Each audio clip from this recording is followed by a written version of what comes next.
Hello friends, Vardhan academy में आप सभी का स्वागत है।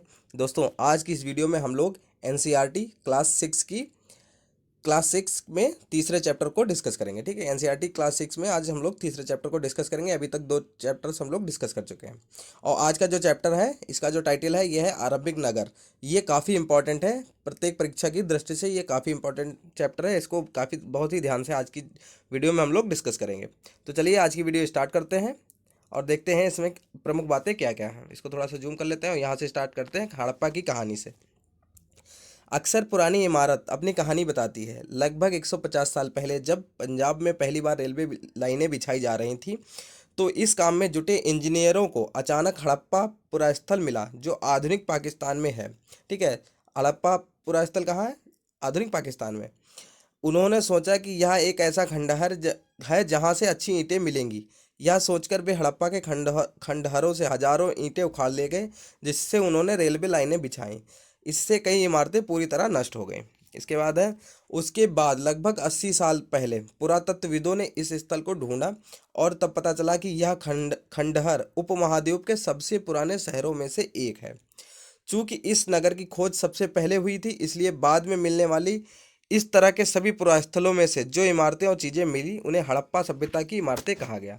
ठीक है, तो सबसे पहले इसी नगर की खोज हुई थी, तो इसके बाद जो भी स्थल या पुरास्थल से संबंधित जो भी इमारतें पाई गई, वो हड़प्पा सभ्यता के अंतर्गत ही उनको माना गया। इन शहरों का निर्माण लगभग 4700 साल पहले हुआ था। ठीक है, जो भी इंपॉर्टेंट चीज़ें हैं उनको मैं हाईलाइट करता हुआ चलूँगा। यहाँ पे है, इन नगरों की विशेषता क्या थी, विशेषताएं देख लीजिए। काफ़ी इंपॉर्टेंट है ये। इन नगरों में से कई को दो या दो से अधिक हिस्सों में विभाजित किया गया था। प्रायः पश्चिमी भाग छोटा था लेकिन ऊंचाई पर बना था, और पूर्वी हिस्सा बड़ा था लेकिन यह निचले इलाके में था। ऊंचाई वाले भाग को पुरातत्वविदों ने दुर्ग कहा है। ठीक है, जो ये भी काफ़ी इंपॉर्टेंट है, इसको आप लोग नोट कर सकते हैं। अपनी कॉपी और पेन रख के बैठिए और जो इंपॉर्टेंट चीज़ें हैं उनको आप लोग नोट करते हुए चलिए। ठीक है, तो ऊंचाई वाले जो भाग था उसको पुरातत्वविदों ने दुर्ग कहा था और निचले हिस्से को निचला नगर कहा था। ठीक है, दोनों हिस्सों की चार दीवारियां पक्की ईंटों की बनाई जाती थी। उसकी ईंटें इतनी अच्छी पकी थी कि हजारों सालों बाद आज तक उनकी दीवारें खड़ी रहीं। दीवार बनाने के लिए ईंटों की चिनाई इस तरह करते थे जिससे कि दीवारें खूब मजबूत रहें। कुछ नगरों के नगर दुर्ग में कुछ खास इमारतें बनाई गई थी। मिसाल के तौर पे मोहनजोदड़ो में खास तालाब बनाया गया। ये भी काफ़ी इंपॉर्टेंट है। मोहनजोदड़ो में एक खास तालाब बनाया गया जिसे पुरातत्वविदों ने महान स्नानागार कहा। ठीक है, ये क्वेश्चन काफ़ी आता है कि महान स्नानागार कहाँ से प्राप्त हुआ, तो ये मोहनजोदड़ो से। ठीक है, इस तालाब को बनाने में ईंट और प्लास्टर का इस्तेमाल किया गया था।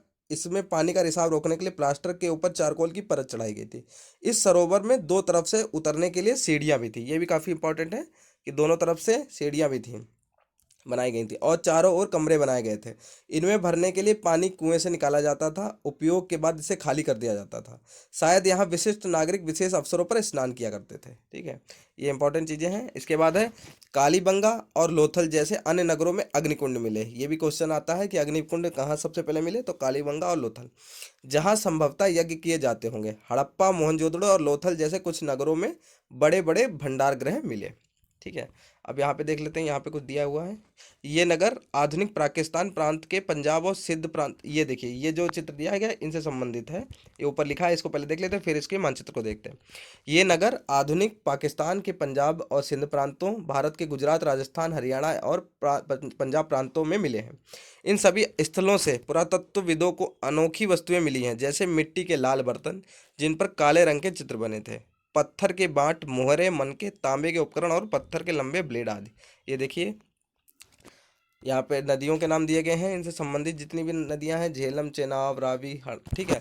ये हड़प्पा स्थल है। राखीगढ़ी, कालीबंगा, गवेरी वाला, सिंधु नदी यहाँ पे है, मोहनजोदड़ो, सोत्को और चौहुंदड़ो, ये सभी यहाँ पे पुरास्थल दिए गए हैं। धौलावीरा, सुतकोता, ये देखिए गुजरात के पास है, यहाँ पे सुरकोता, ये लोथल है यहाँ पर। इस तरीके से यहाँ पर ये सारी चीज़ें दी गई हैं।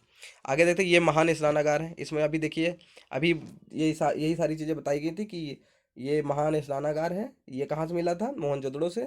इसके दोनों तरफ ये देखिए, एक सीढ़ियाँ इधर है और दूसरी सीढ़ियाँ इधर को होंगी। ठीक है, इसका उपयोग करने के बाद इसके पानी को खाली कर दिया जाता था। आगे देखते हैं भवन, नाले और सड़कें, इनके बारे में देख लेते हैं। इन नगरों में घर आमतौर पर एक या दो मंजिले होते थे। घर के आंगन के चारों ओर कमरे बनाए जाते थे, मतलब बीच में आंगन होता था और चारों ओर कमरे बनाए जाते थे, ठीक है। अधिकांश घरों में एक अलग स्नान घर होता था और कुछ घरों में कुएं भी होते थे। कई नगरों में ढके हुए नाले थे, ठीक है, काफी व्यवस्थित चीजें थी उस टाइम पर।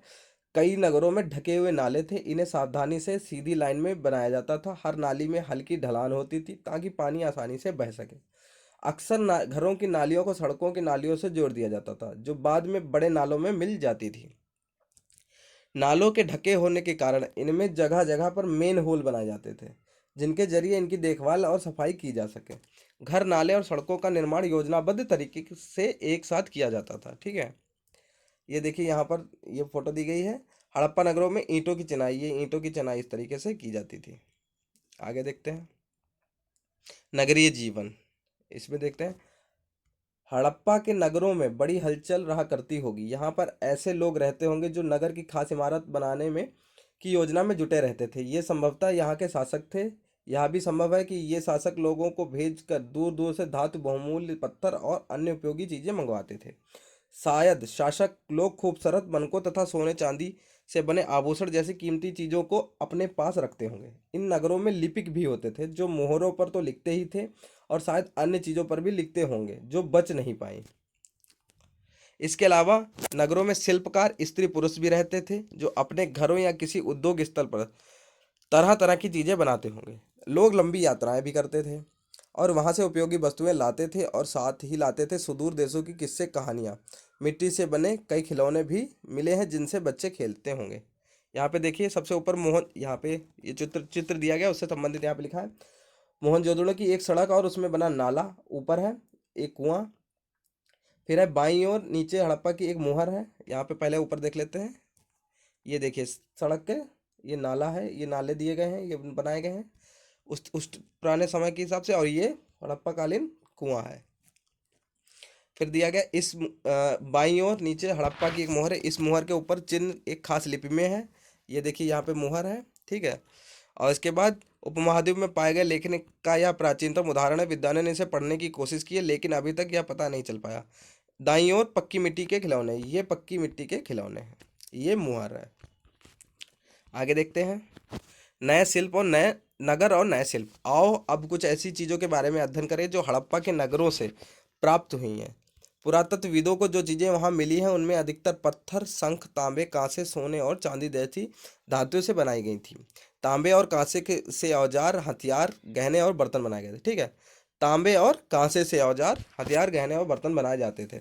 सोने और चांदी से गहने और बर्तन बनाए जाते थे। यहाँ मिली सबसे आकर्षक वस्तुओं में मन के बांट और फलक है, मन के बांट और फलक है। यहाँ पर देखिए क्या दिया गया, ऊपर पत्थर के बांट देखो, ये पत्थर के बांट यहाँ पे दिए गए हैं, इनके बारे में लिखा है कितने ध्यान कितने ध्यान से और उपयुक्त तरीकों से इन बाटों को बनाया गया। इन्हें चर्ट पत्थर से, कि कौन से पत्थर से, चर्ट पत्थर से बनाया गया। इन्हें शायद बहुमूल्य पत्थर और धातुओं के तौलने के लिए बनाया गया होगा। अब मध्य में ये चीज़ें इधर दी गई, मध्य में बाएं मन के, मध्य में बाएं, ठीक है, ये बाएं तरफ बाएं मन के, इनमें से कई कार्निलियन पत्थरों से बनाए गए। पत्थरों को काटकर और तराशकर इन मन के बनाए गए। इनके बीच छेद किए गए ताकि धागा डालकर माला बनाई जा सके, ये देखिए, ठीक है। इसके बाद मध्य में दाएं के धारदार फलक, नीचे दाएं कढ़ाई वस्त्र, ठीक है। कढ़ाई वस्त्र एक महत्वपूर्ण व्यक्ति की पत्थर से बनी मूर्ति, ये देखिए पत्थर से बनी मूर्ति है जो मोहनजोदड़ो से मिली है। इनमें उसे कढ़ाईदार वस्त्र पहनने को दिखाया गया। ये देखिए मोहनजोदड़ो से प्राप्त एक मूर्ति है। और ये यहाँ पर देखिए धारदार फलक है ये, ठीक है। अब नीचे चलते हैं, यहाँ पे देखते हैं संभवतः 7,000 साल पहले मेहरगढ़ में कपास की खेती होती थी, ठीक है। 7,000 साल पहले मेहरगढ़ में कपास की खेती होती थी। मोहनजोदड़ो से कपड़ों के टुकड़ों के अवशेष, चांदी के एक फूलदान के ढक्कन तथा कुछ अन्य तांबे की वस्तुओं से चिपके हुए मिले हैं। पक्की मिट्टी तथा फेयंस से बनी तकलिया सूत कताई का संकेत देती है। फेयंस, अभी फेयंस के बारे में आगे पढ़ेंगे, अभी आगे इस फेयंस के बारे में काफ़ी दिया गया है। इनमें से अधिकांश वस्तुओं का निर्माण विशेषज्ञों ने किया था। अब विशेषज्ञ किसे कहते हैं इसके बारे में भी यहाँ पे दिया गया। विशेषज्ञ उसे कहते हैं जो किसी खास चीज को बनाने के लिए खास प्रशिक्षण लेता है, जैसे पत्थर तराशना, मन के चमकाना या फिर मोहरों पर पच्चीकारी करना आदि। ठीक है, ये देखिए पृष्ठ 28 पर चित्र देखो। ठीक है, ये 28 चित्र ये यहाँ पर ये दिया गया है, यही वाला, इसी को बता रहे हैं, इसको देखने के लिए बोल रहे हैं। और इसके बारे में लिखा है मूर्ति का चेहरा कितना आकर्षक ढंग से बनाया गया, उसकी दाढ़ी कितनी अच्छी दर्शाई गई है, या किसी विशेष मूर्तिकार का ही काम हो सकता है। हर व्यक्ति विशेषज्ञ नहीं हो सकता। हमें पता नहीं है कि क्या सिर्फ पुरुष में ही ऐसे कामों में प्रशिक्षण हासिल करते थे या फिर केवल महिलाएं ही। शायद कुछ महिलाएं और पुरुष दोनों ही इस काम में दक्ष थे। अब देखिए फेंस जो अभी ऊपर नाम लिया गया तो उसके बारे में यहाँ पे दिया गया काफ़ी अच्छे तरीके से। पत्थर और शंख प्राकृतिक तौर पे पाए जाते हैं, लेकिन फेंस को कृत्रिम रूप से तैयार किया जाता है। ठीक है, पत्थर और शंख प्राकृतिक रूप में पाए जाते हैं और फेंस जो है उन्हें कृत्रिम रूप से तैयार किया जाता है। बालू या स्फटिक पत्थरों के चूर्ण को गोंद में मिलाकर उनसे वस्तुएं बनाई जाती है। उनके बाद उन वस्तुओं पर एक चिकनी परत चढ़ाई जाती है। इस चिकनी परत के रंग प्राय नीले तथा हल्के समुद्री हरे होते थे। फेंस से मनके, चूड़ियाँ, बाले और छोटे बर्तन बनाए जाते थे। ठीक है, यहाँ पे फेंस भी क्लियर हो गया। अब आगे देखते हैं कच्चे माल की खोज। यहाँ पे इसकी हेडिंग है, इसमें है कच्चा माल उन पदार्थों को कहते हैं जो प्राकृतिक रूप से मिलते हैं। इसको भी जिन लोगों को पता है उनके लिए ठीक है, और जिनको नहीं पता है वो चाहे इसको नोट कर लें। कच्चा माल उन पदार्थों को कहते हैं जो या तो प्राकृतिक रूप से मिलते हैं या फिर किसान या पशुपालक उनका उत्पादन करते हैं। जैसे लकड़ी या धातुओं के अयस्क प्राकृतिक रूप से उपलब्ध कच्चे माल हैं। इनसे फिर कई तरह की चीज़ें बनाई जाती है। मतलब कच्ची चीज़ जैसे लकड़ी है। ठीक है, लकड़ी है वो कच्चा माल हो गया, फिर उससे फर्नीचर्स बनाई जाती हैं, वो और माल हो गया। ठीक है, मिसाल के तौर पर किसानों द्वारा पैदा किए गए कपास को कच्चा माल कहते हैं। फिर इनके बाद कताई बुनाई करके कपड़ा तैयार किया जाता है। हड़प्पा में लोगों को कई चीज़ें वहीं मिलती थी, लेकिन तांबा, लोहा, सोना, चांदी और बहुमूल्य पत्थरों जैसे पदार्थों का वे दूर दूर से आयात करते थे। ठीक है, आगे है। अब यहाँ पर देखिए कहाँ से क्या चीज़ आयात होती थी उसके बारे में यहाँ पे दिया गया है। हड़प्पा के लोग तांबे का आयात संभवतः आज के राजस्थान से करते थे। हड़प्पा काल के लोग तांबे का आयात राजस्थान से करते थे। ये चीज़ें आप लोग नोट करते हुए चलिए। नीचे क्वेश्चन आंसर दिए हैं, उनमें ये सारी क्वेश्चंस पूछे गए हैं और काफ़ी इंपॉर्टेंट भी है। हड़प्पा के लोग तांबे का आयात राजस्थान से करते थे। यहाँ तक कि पश्चिम एशियाई देश ओमान से भी तांबे का आयात किया जाता था। ठीक है, इसके अलावा राजस्थान के अलावा पश्चिमी एशियाई देश जो ओमान है वहाँ से भी तांबे का आयात किया जाता था। कांसा बनाने के लिए तांबे के साथ मिलाई जाने वाली धातु टिन का आयात आधुनिक ईरान से किया जाता था। ठीक है, टिन धातु थी उसका आयात ईरान से किया जाता था और अफगानिस्तान से, इन दोनों जगह से टिन का आयात किया जाता था। सोने का आयात आधुनिक कर्नाटक और बहुमूल्य पत्थर, ठीक है, सोने का आयात कर्नाटक से और बहुमूल्य पत्थर का आयात गुजरात, ईरान और अफगानिस्तान से किया जाता था। अब देखिए मैंने यहाँ पर इसको थोड़ा सा ज़्यादा हाईलाइट किया है इन दोनों चीज़ों को, क्योंकि अक्सर ये क्वेश्चन पूछा जाता था कि कांसा किन दो चीज़ों से मिलकर बनता है। ये क्वेश्चन काफ़ी बार पूछा जाता है, तो इसका जो राइट आंसर होगा वो होगा, ठीक है, तांबा और टिन, इन दोनों को मिलाकर कांसे का निर्माण किया जाता है। अब यहाँ पे देखिए क्या दिया गया है, चीज़ों को एक जगह से दूसरी जगह कैसे ले जाया जाता था, ये चित्र है इनके बारे में, इसके बारे में ये दोनों चित्र हैं, एक ऊपर एक नीचे है, दोनों के बारे में यहाँ पे बताया गया है। एक जगह से दूसरी जगह कैसे ले जाया जाता था, इन चित्रों को देखो। एक खिलौना है और दूसरी एक मुहर है। ये देखिए एक खिलौना है, ठीक है, और ये नीचे एक मुहर है। इनके बारे में है, क्या तुम बता सकते हो कि हड़प्पा के लोग यातायात के लिए किन साधनों का प्रयोग करते होंगे। ठीक है, ये सब तो यहाँ पे हो गया। अब नगरों में रहने वाले लोगों के लिए भोजन के बारे में यहाँ पे बात करेंगे। ठीक है, लोग नगरों के अलावा गांव में भी रहते थे। वे अनाज उगाते थे और जानवर पालते थे। किसान और चरवाहे ही शहरों में रहने वाले शासकों, लेखकों और दस्तकारों को खाने के सामान देते थे। पौधों के अवशेषों से पता चलता है कि हड़प्पा के लोग, ठीक है, ये भी नोट करने वाला है, हड़प्पा के लोग गेहूं, जौ, दालें, मटर, धान, तिल और सरसों उगाते थे। ठीक है, इतनी चीज़ें ये लोग उगाते थे। जमीन की जुताई के लिए हल का प्रयोग एक नई बात थी। हड़प्पा काल के हल तो नहीं बच पाए हैं क्योंकि वे प्रायः लकड़ी के बनाए जाते थे, लेकिन हल के आकार के खिलौने मिले हैं। इस क्षेत्र में बारिश कम होती है, इसलिए सिंचाई के लिए लोगों ने कुछ तरीके अपनाए होंगे। संभवतः पानी का संचय किया जाता होगा और ज़रूरत पड़ने पर उससे फसलों की सिंचाई की जाती होगी। ठीक है, फसलों की सिंचाई यहाँ पे की जाती होगी। हड़प्पा के लोग गाय भैंस भेड़ और बकरियां पालते थे। बस्तियों के आसपास तालाब और चारागाह होते थे, लेकिन सूखे महीनों में मवेशियों के झुंडों को चारा पानी की तलाश में दूर दूर तक जाना होता था। वे बेर जैसे फलों को इकट्ठा करते थे, मछलियां पकड़ते थे और हिरण जैसे जानवरों का शिकार भी करते थे। अब यहाँ पे गुजरात में हड़प्पाकालीन नगर का सूक्ष्म निरीक्षण, ये गुजरात से संबंधित जितने भी हड़प्पाकालीन नगर हैं उनका सूक्ष्म निरीक्षण यहाँ पे किया जाएगा। तो देखते हैं इसमें क्या है। कच्छ के इलाके में खदिर बेंत के किनारे धौलावीरा नगर बसा था। वहाँ साफ पानी मिलता था और जमीन उपजाऊ थी। ठीक है, तो कच्छ के इलाके में मतलब गुजरात में ही स्थित है धौलावीरा नगर, कच्छ के इलाके में, जहाँ हड़प्पा सभ्यता से कई नगर दो भागों में विभक्त थे।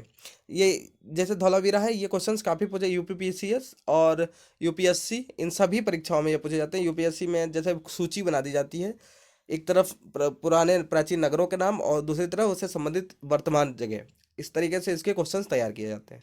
इसलिए इसको देखते हुए चलिए कि धौलावीरा ये कच्छ के इलाके मतलब गुजरात से संबंधित है।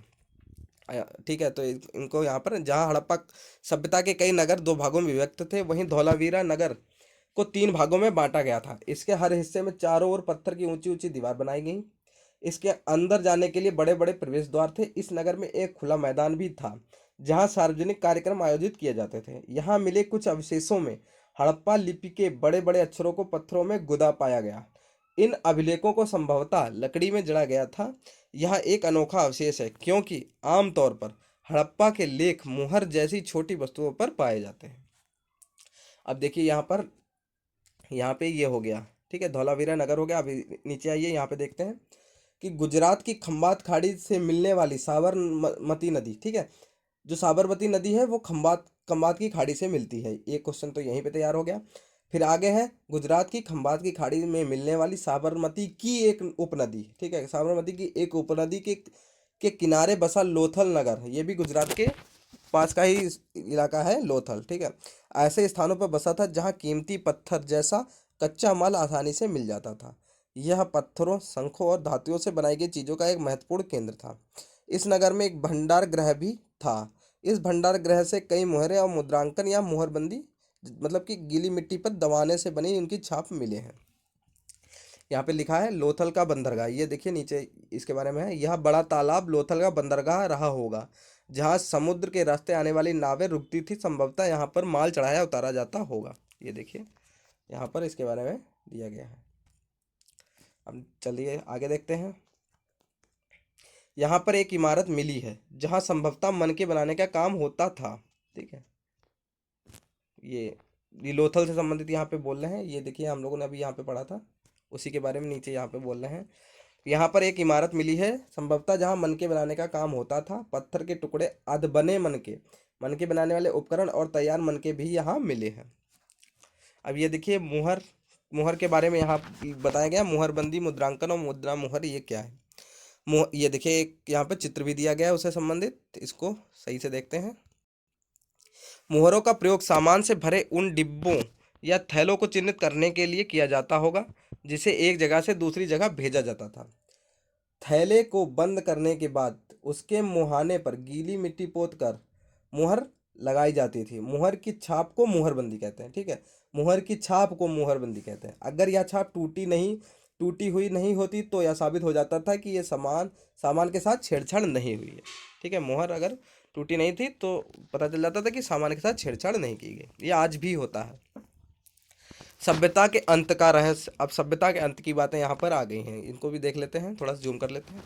लगभग 3900 साल, 3900 साल पहले एक बड़ा बदलाव देखने को मिला। अचानक लोगों ने इस नगरों को छोड़ दिया।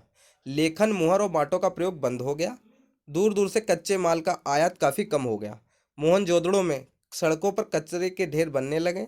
जल निकास प्रणाली नष्ट हो गई, मतलब जो नाले नहीं बनाए गए थे साइड साइड जिनके ऊपर पत्थरों से ढक दिया गया था, वो सारी चीज़ें नष्ट हो गई। सड़कों पर ही झुग्गी नुमा घर बनाए जाने लगे। सड़कों पर ही लोग बनाने लगे थे। यह सब क्यों हुआ कुछ पता नहीं। कुछ विद्वानों का कहना है कि नदियाँ सूख गई थीं। अन्य का कहना है जंगलों का विनाश हो गया था। इसका कारण यह हो सकता है कि ईंटें पकाने के लिए ईंधन की जरूरत पड़ती थी। इसके अलावा मवेशियों के बड़े बड़े झुंडों से चारागाह और घास वाले मैदान समाप्त हो गए होंगे। कुछ इलाकों में बाढ़ आ गई, लेकिन इन कारणों से यह स्पष्ट नहीं होता कि सभी नगरों का अंत कैसे हो गया। क्योंकि बाढ़ और नदियों के सूखने का असर कुछ ही इलाकों में हुआ होगा। ऐसा लगता है कि शासकों का नियंत्रण समाप्त हो गया। जो भी हुआ हो, परिवर्तन का असर बिल्कुल साफ दिखाई देता है। आधुनिक पाकिस्तान के, अब यहाँ पे लास्ट में, सिंध और पंजाब की बस्तियां उजड़ गई थीं। कई लोग पूर्व और दक्षिण के इलाकों में नई और छोटी बस्तियों में जाकर बस गए। इसके लगभग 1400 साल बाद नए नगरों का विकास हुआ। इनके बारे में अध्याय 5 और 8 में पढ़ेंगे, ठीक है। अध्याय 5 और 8 में नए नगरों के बारे में हम लोग पढ़ेंगे। अब ये अन्यत्र एक चीज़ दी गई, इसको भी देख लेते हैं, ठीक है। अपने एटलस में मिस्र को ढूंढो। नील नदी के आसपास वाले इलाके को छोड़कर मिस्र का अधिकांश भाग रेगिस्तान है। लगभग 5000 साल पहले मिस्र में शासन करने वाले राजाओं ने सोना, चांदी, हाथी दांत, लकड़ी और हीरे जवाहरात लाने के लिए अपनी सेनाएं दूर दूर तक भेजी। इन्होंने बड़े बड़े मकबरे बनाए जिन्हें पिरामिड के नाम से जाना जाता है। काफ़ी फेमस चीज़ है ये। राजाओं के मरने पर उनके शवों को इन्हीं पिरामिडों में दफनाकर सुरक्षित रखा जाता था। इन शवों को ममी कहा जाता है। उनके शवों के साथ और भी चीजें दफनाई जाती थी। इसमें खाद्यान्न, पेय, वस्त्र, गहने, बर्तन, वाद्य यंत्र, हथियार और जानवर शामिल हैं। कभी कभी शव के साथ उनके सेवक और सेविकाओं को भी दफना दिया जाता था। दुनिया के इतिहास में शवों को दफनाने की परंपरा को देखते हुए मिस्र में सबसे ज़्यादा धन दौलत खर्च किया जाता था, ठीक है। तो यहाँ पर ये पूरा चैप्टर हम लोगों ने डिस्कस कर लिया। यहाँ पे कुछ महत्वपूर्ण चीज़ें हैं। उपयोगी शब्द हैं नगर, दुर्ग, शासक, लिपिक, मोहर, शिल्पकार, धातु विशेषज्ञ, कच्चा माल, हल और सिंचाई। इनको हम लोगों ने पूरे चैप्टर में देख ही लिया है। और कुछ महत्वपूर्ण तिथियां हैं, वो हैं मेहरगढ़ में कपास की खेती कब हुई, लगभग 7000 साल पहले। नगरों का आरंभ कब हुआ, लगभग 4700 साल पहले। हड़प्पा के नगरों के अंत की शुरुआत लगभग 3900 साल पहले। और अन्य नए नगरों का विकास लगभग 2500 साल पहले, ठीक है। और ये जो क्वेश्चंस हैं इनको आप लोग देख लीजिएगा। और इसकी जो मैं पीडीएफ दूंगा तो इसको एक बार, और इसके मतलब जब इसकी शॉर्ट नोट्स की पीडीएफ बनाऊंगा तो उसके जब उसको हम लोग डिस्कस करेंगे तो ये जो लेसन है ये पूरा बहुत अच्छे तरीके से डिस्कस हो जाएगा और आप लोगों को भी काफ़ी अच्छे तरीके से समझ में आ जाएगा। क्योंकि पहली बार में कोशिश की जाती है कि पहले रीडिंग का मतलब यही होता है कि अगर मतलब कोई भी सब्जेक्ट पढ़ो उसमें अगर पहले तो लेसन रीडिंग ही करनी चाहिए, जिससे आप पर जो सब्जेक्ट जो मतलब लेसन है उससे आप लोग परिचित हो जाएंगे, ठीक है। उससे आपका इंट्रोडक्शन हो जाएगा। और जब उसके ऊपर जब शॉर्ट नोट्स आप लोग पढ़ेंगे तो वो लेसन आपका पूरा क्लियर हो जाएगा। तो दोस्तों, अगर आपको आज की वीडियो अच्छी लगी हो तो प्लीज़ वीडियो को लाइक करें तथा चैनल को सब्सक्राइब करें। धन्यवाद।